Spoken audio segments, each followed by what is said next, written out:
कल सुखतीर्थ गए थे इसलिए थोड़ा सा आज विलंब हुआ कथा में।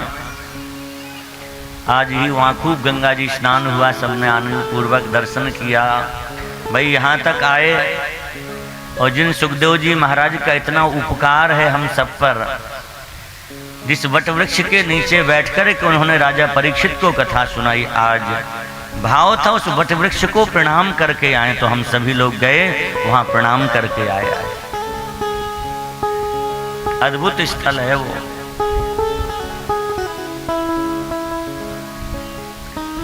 आप लोगों में से प्रायः लोगों ने दर्शन किया होगा शायद सुखतीर्थ में वट वृक्ष का। जब महाराजा परीक्षित को सुखदेव जी ने कथा श्रवण कराई तो वहाँ श्रोता वक्ता दोनों निष्काम हैं, एक से ही हैं। परीक्षित भी गंगा के तट पर जो बैठे हैं एक वस्त्र पहन करके केवल, क्योंकि राज्य तो त्याग करके गए। और सुखदेव जी कथा सुनाने बैठे, उनके शरीर पर वस्त्र ही नहीं है, दिगंबर हैं। अब कथा में कुछ विधि होती है, पूजन होता है, पीठों की स्थापना, कुछ ना हो तो कम से कम गणेश जी का पूजन तो होना ही चाहिए।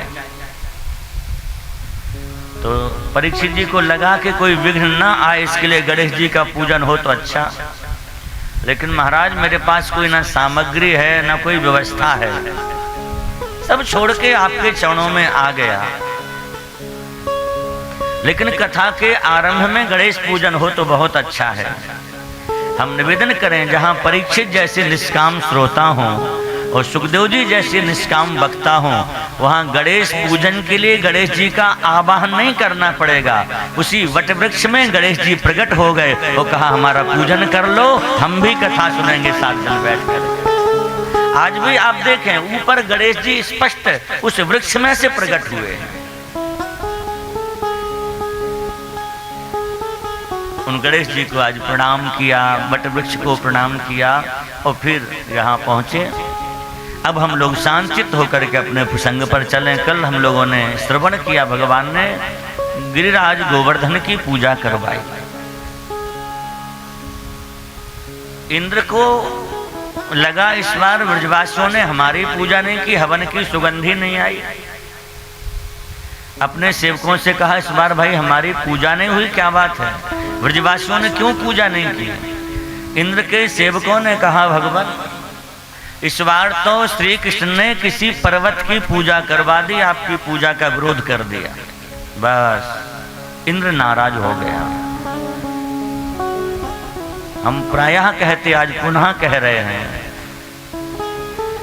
जितने भी दुनिया के देवी देवता हैं इन्हें आज मनाओ, कल नाराज हो जाएंगे। आज दुर्गा जी को मनाना है, कल इनको मनाना है, परसों अमुक बाबा को मनाना है, फिर मेढ़े के देवता, फिर चौराहे के देवता, जाने कितने तरह के देवता होते गांव में। और आप लोग खूब अच्छी तरह जानते, हर साल पूजो और एक बार किसी प्रसंग में इनकी पूजा करना भूल जाओ, सो परेशान करने लग जाते। लोग कहते वो देवता परेशान कर रहे हैं। ये जितने देवता हैं सब परेशान करेंगे, लेकिन एक हम आपसे प्रार्थना करें, अगर हमारे प्रभु की उपासना करने लग जाओ सब देवता अनुकूल हो जाएंगे, अलग से नहीं पूजना पड़ेगा। इनकी पूजा में सबकी पूजा हो जाती है।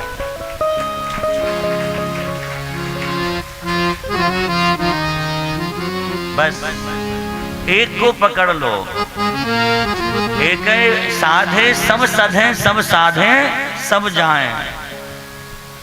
सबको संतुष्ट करने में मत लगे रहो।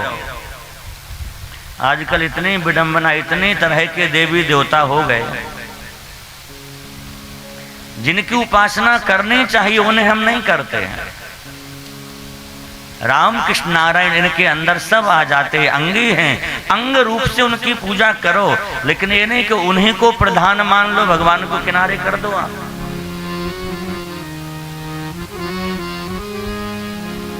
हमारे प्रभु कभी नाराज नहीं होते। रोज भोग लगाओ आप और 10 दिन न लगाओ तो भी आपसे कहेंगे नहीं कि भोग क्यों नहीं लगा रहे, क्यों पूजा नहीं कर रहे। हमेशा संतुष्ट, हमेशा प्रसन्न रहते हैं।